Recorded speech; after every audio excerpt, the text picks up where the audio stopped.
Aujourd'hui, nous allons parler de notre voix.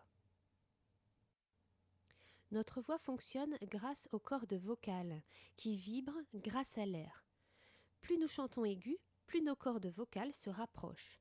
Plus nous chantons grave, plus elles s'éloignent.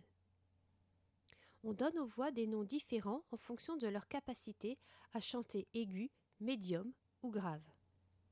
Une voix de femme aiguë s'appelle une voix de soprano.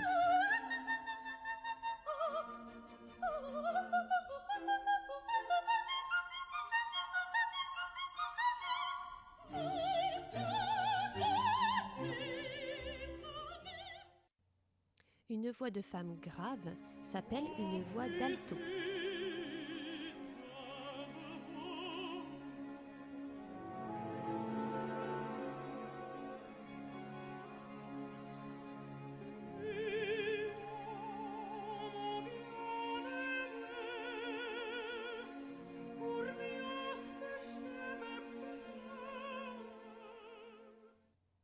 Une voix d'homme aiguë s'appelle une voix de ténor.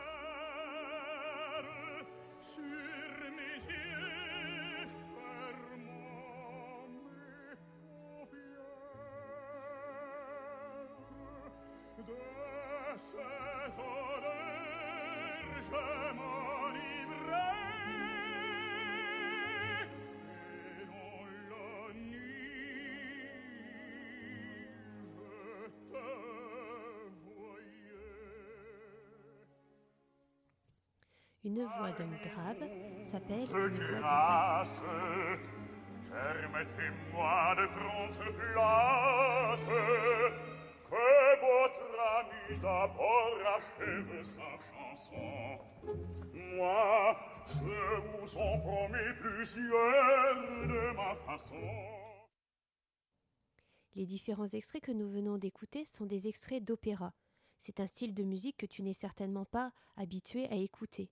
Et pourtant, quand on prend le temps de le découvrir, c'est un style de musique qui est capable de nous transmettre beaucoup d'émotions. L'opéra, c'est tout simplement une pièce de théâtre, c'est-à-dire que l'on va raconter une histoire.